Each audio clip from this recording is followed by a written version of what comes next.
সবার জন্য স্বাস্থ্য এবং সার্বজনীন চিকিৎসা সেবা নিশ্চিত করার যে অঙ্গীকার বিএনপি ভারপ্রাপ্ত চেয়ারম্যান তারেক রহমান তার ঘোষিত ৩১ দফা কর্মসূচিতে দিয়েছেন, সেই লক্ষ্যকে সামনে রেখেই ভোলার চরফ্যাশনে এক বিরল উদ্যোগ গ্রহণ করেছে বিএনপির নেতা অ্যাডভোকেট সিদ্দিকুল্লাহ।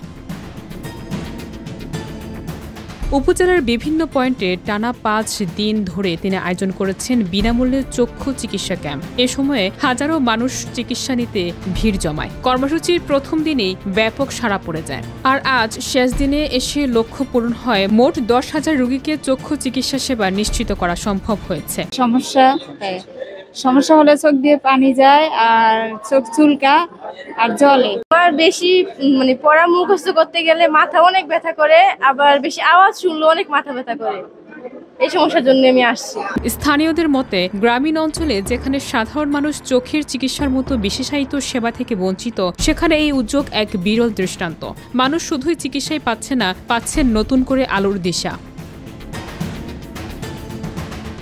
আয়োজক অ্যাডভোকেট সিদ্দিকুল্লাহ বলেন, তারেক রহমানের ৩১ দফা মূলত জনগণের জন্য, মানুষের অধিকার প্রতিষ্ঠার জন্য। তাই তার দিক নির্দেশনা থেকে তিনি এই ধরনের মানবিক কার্যক্রম চালিয়ে যাচ্ছে। তিনি তারেক রহমানের নেতৃত্বে বাংলাদেশ সরকার গঠন করবে, যেখানে একটি ন্যায় বিচার ইনসাফমূলক রাষ্ট্র হবে, যেখানে সকল মানুষের স্বাস্থ্য, শিক্ষা সহ সকল মৌলিক অধিকারগুলি সুনিশ্চিত থাকবে তারেক রহমানের নেতৃত্বের মাধ্যমে ইনশাআল্লাহ। প্রত্যন্ত অঞ্চলে মানুষের চক্ষু চিকিৎসার উদ্যোগ গ্রহণ করেছি ১০,০০০ রোগীদের নিয়ে।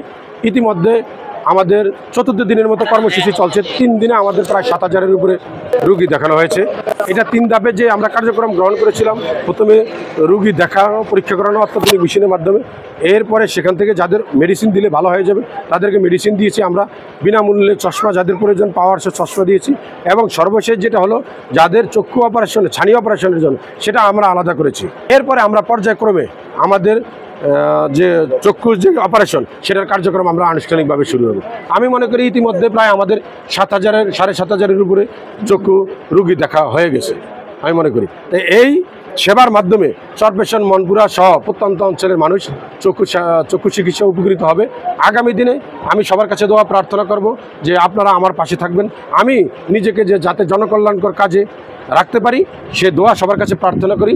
সবার ভালোবাসা নিয়ে আমি সবার পাশে থাকতে চাই। চরফ্যাশন, মনপুরার মানুষের প্রতিটি কল্যাণকর কাজে আমি নিজেকে সম্পৃক্ত রাখতে চাই এবং জাতীয়তাবাদী দলের প্রতিটি নেতাকর্মী চরফ্যাশন, মনপুরা সহ সারা বাংলাদেশের মানুষের পাশে থাকবে।